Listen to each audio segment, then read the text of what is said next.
rendez-vous théâtre. Le rendez-vous théâtre, bonjour. Guillaume Nazémar de Fabrègue. David Roffer-Sarfati, bonjour à tous et à toutes. Et à toutes.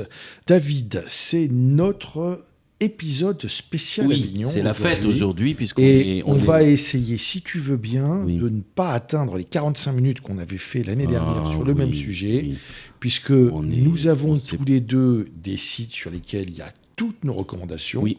En ce qui te concerne, c'est ça s'appelle l'autrescène.org. C'est des recommandations, c'est des pièces qu'on a, toi comme moi, validées, qu'on a vues et qui ont le niveau d'être vues. Enfin, Oui, mais n'essaye pas de m'empêcher de dire le nom de mon site. Oui, pardon, excuse-moi. Vas-y, dis. Non, mais on va être obligé de faire une sélection, mais c'est vrai que sur mon site, l'autrescène.org, et sur le tien qui s'appelle Je n'ai qu'une vie.com, voilà, il y a toutes les pièces qu'on a vues, qu'on a aimées, qu'on a validées et qui ne sera pas une déception, puisque le propos du festivalier, c'est de réussir son festival en évitant les grosses plantades et les grosses déceptions. Donc, toi, tu as mis un certain nombre de pièces. Oui. Moi, je les ai un peu triées. Alors, moi, j'ai les spectacles musicaux d'abord, parce qu'il y a 2 spectacles musicaux que j'ai beaucoup aimés. Il y a ensuite les choses qui vont surprendre, qui sont peut-être un peu clivantes. Donc, on prend un petit risque, mais c'est des pièces de qualité en allant les voir. Ensuite, il y a toutes les pièces qui sont des pièces de bonne qualité, dont certaines figurent évidemment dans ta sélection, et puis ensuite tout le reste.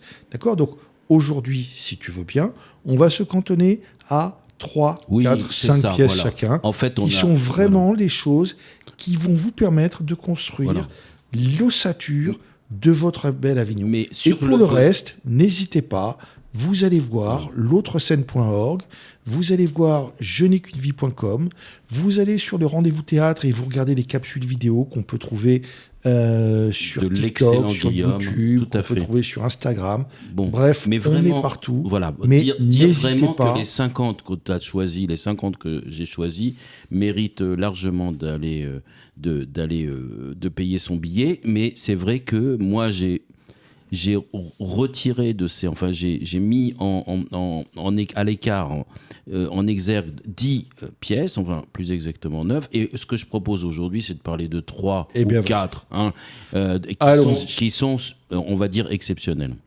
Le rendez-vous théâtre.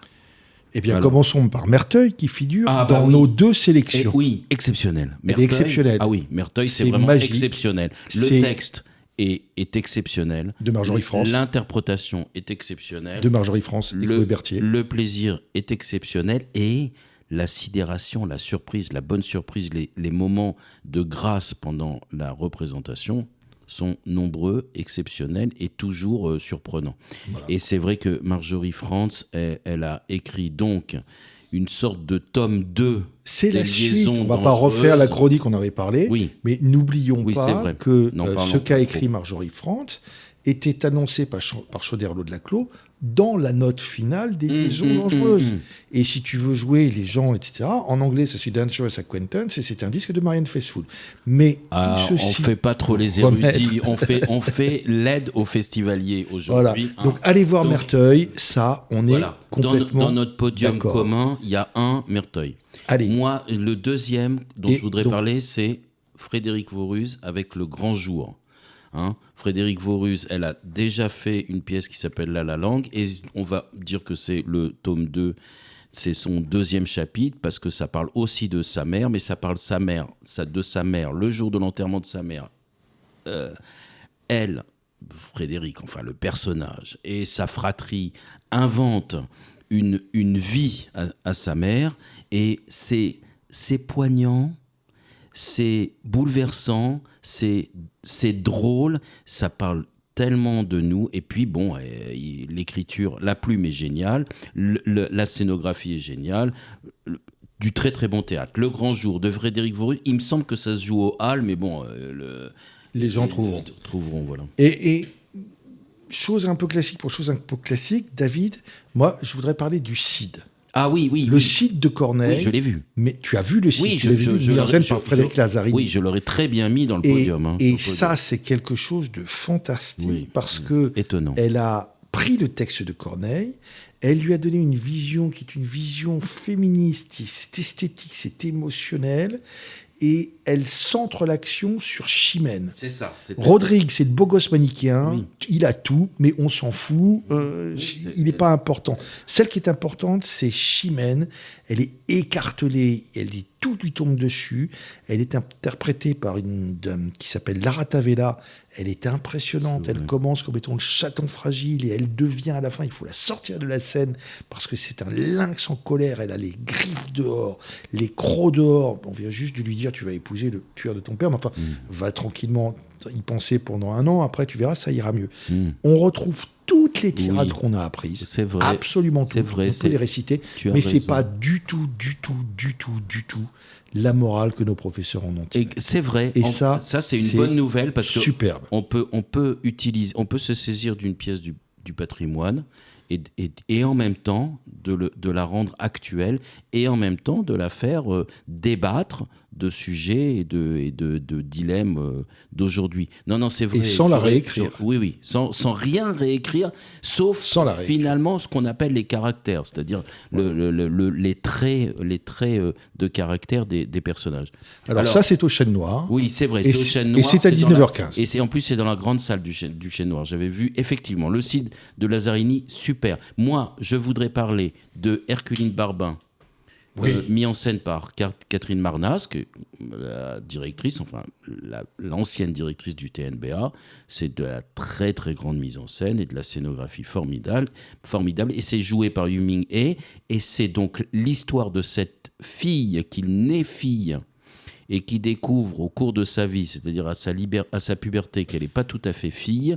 Ça parle donc du transgenre, mais ça parle de l'identité sexuelle, ça parle de l'identité de genre, et puis c'est très bien écrit, et c'est magnifiquement joué et mis en scène. C'est un moment rare. D'ailleurs, Yu Ming-hee, on peut le dire, quand il joue, c'est toujours un rare. moment rare. Mais C'est là, toujours rare. c'est rare et exceptionnel. Donc je crois C'est toujours bon. je crois que ça se joue au Hall aussi, Herculine Barbin. Il faudrait vérifier. Mais moi, voilà, mon podium, c'est à égalité, Merteuil, Le Grand Jour, Herculine Barbin. Je voudrais juste, si tu veux bien, Guillaume, transgresser la règle du podium. Moi, je voudrais juste rajouter Les mots bleus de Christelle Canet et de Milouchka.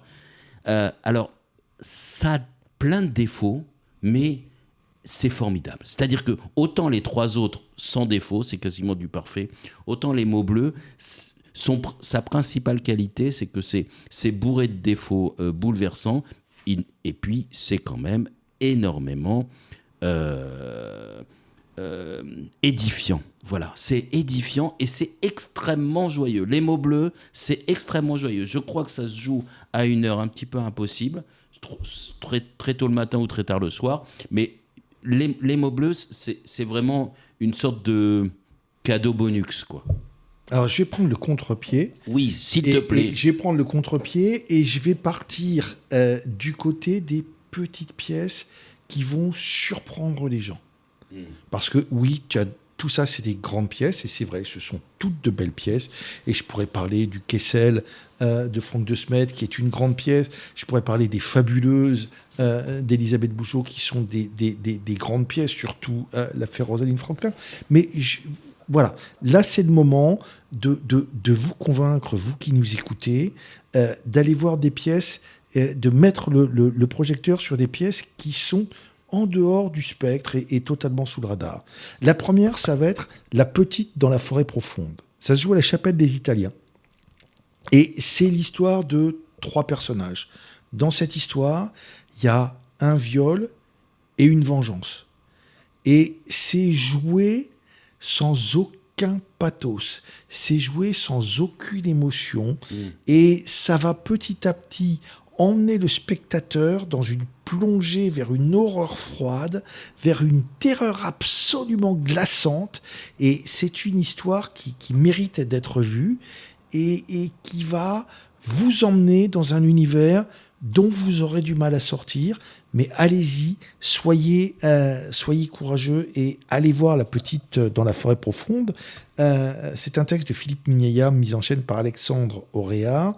Et ça se joue à la Chapelle des Italiens. Ah, ok. Mais alors, du coup, tu me fais penser à une pièce comme ça, totalement périphérique, totalement, disons, hors de la Sous le sélection radar, c'est naturelle. ça. Voilà, sous le radar. Ce qui est hors de la sélection naturelle du festivalier, c'est une pièce qui est portée par Stella Sarfati sur des textes de Taureau, que tout le monde connaît. Ça s'appelle Dans les bois. Alors, ça parle d'écologie, enfin, voilà, d'écologie et de vertus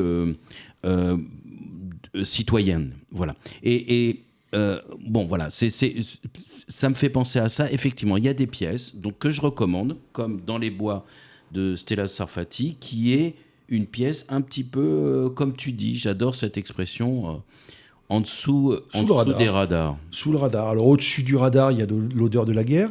Julie Duval. Oui, c'est ça. Magnifique. Et puis après, il y a tous ça, les... c'est à la Scala. Et puis, il y a toutes les allez la best-sellers, voir. voilà. Vous ne risquez rien.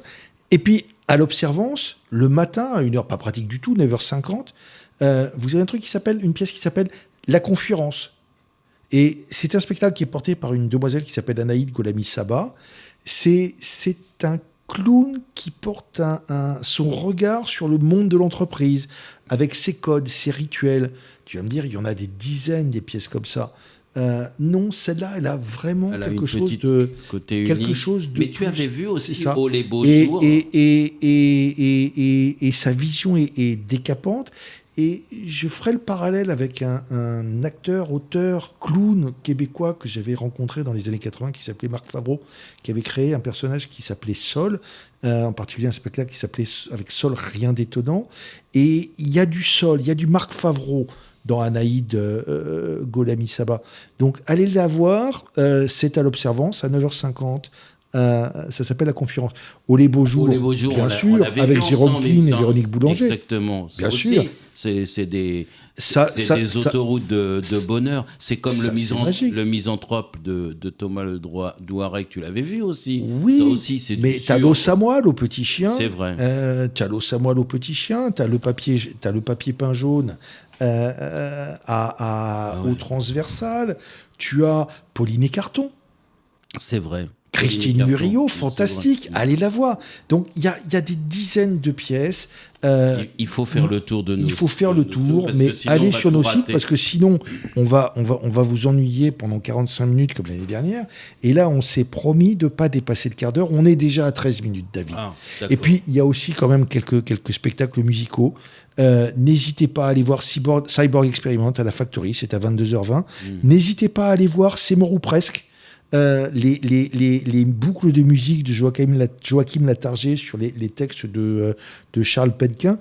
Le seul défaut de son spectacle, j'ai adoré. Oui. Le seul défaut de ce spectacle, c'est son heure, 18h40. C'est pas la bonne heure. Il faudrait le jouer en fin de soirée pour pouvoir se laisser porter. Mais c'est un problème hypnotique. Voilà. Bref, on a sur l'autrescène.org, sur je'n'ai-qu'une-vie.com, sur le rendez-vous-théâtre.fr, toutes nos propositions. Là, on vient d'essayer de vous envoyer vers quelques belles choses. On vient essayer de vous envoyer vers quelques pièces qui sont sous le radar et on vous suggère de ne pas les rater.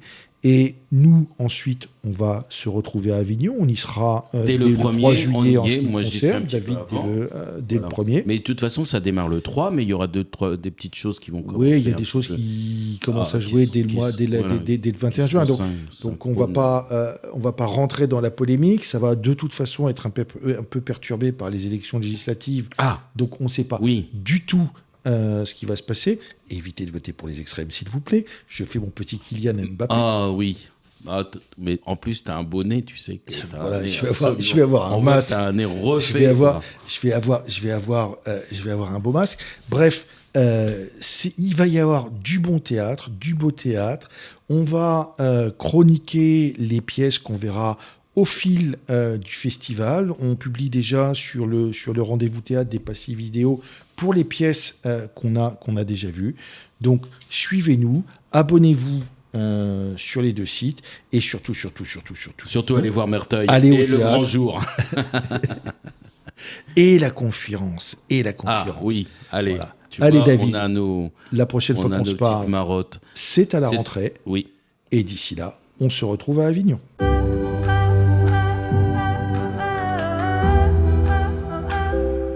Le rendez-vous théâtre.